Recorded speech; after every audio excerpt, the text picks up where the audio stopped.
Welcome to Focus Physio live video once again. This time we're going to talk about a series of back pain. So we've got a 3-part series coming up. Part 1's today. We're going to have one part every week, next week and the week after. So talking about back pain, our thoughts on back pain, some myths behind back pain, and just some management strategies behind back pain as well. So back pain, the research shows 60 to 70% prevalence in today's society. It's so common. Common doesn't mean it's normal though. So that's something we want to get out of heads. Everyone talks about, oh, I've got back pain all the time, but that shouldn't be the way. We want to be better. That's not normal. Let's get it out of our heads. All right, so no back pain is normal. Back pain is common, but not normal once again. So let's just establish that.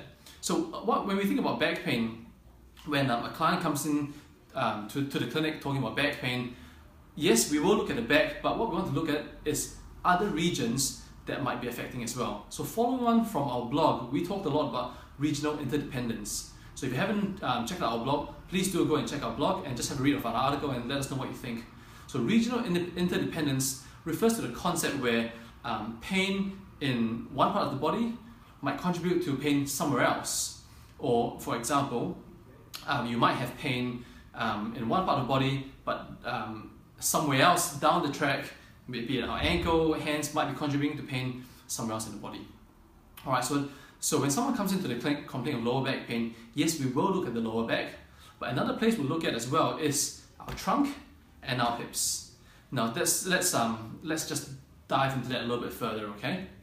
Now, our thoracic cage, our rib cage, our trunk, is the region of our body that's meant to be nice and flexible. It's meant to rotate nicely. From ergonomic postures and from a lot of sitting, that it gets stiff, okay? Now let's bypass the lower back first and go to our hips. Our hips are meant to be nice and free as well. We have good mobility, rotation in and out, but from all our sitting, driving and so on, that it gets stiff and locked in there as well.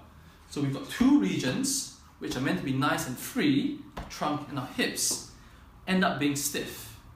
Now our lower back is meant to be stable. Now stable does not equal stiffness. Alright, so we want some movement in our lower back, but predominantly the region of our lower back should be nice and stable. Whereas our trunk and our hips should be nice and mobile. So what happens then when our hips and our trunk gets really stiff? A lot of pressure gets into our lower back. You almost get like a lower back sandwich. Stiffness here, all the excess movement has to be taken by our lower back.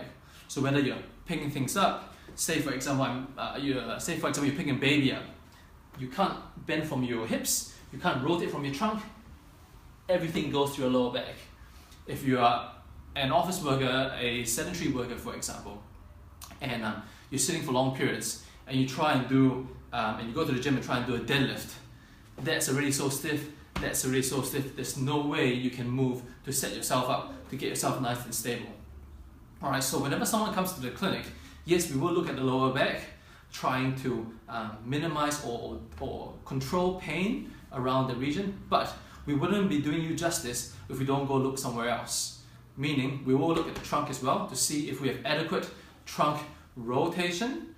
We're going to look at hips to see if we've got adequate trunk, looking at hips to see if we've got adequate hip movement, so that when you're doing tasks, load and force can be spread right through the body, making things a lot more comfortable for you.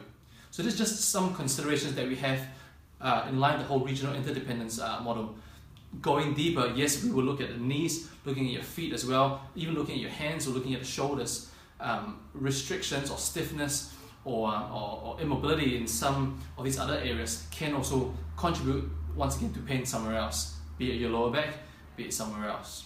So just part 1 of our series. Part 2, we're going to look at some myths behind pain and back pain. Part 3, we're just going to talk about management strategies behind back pain as well.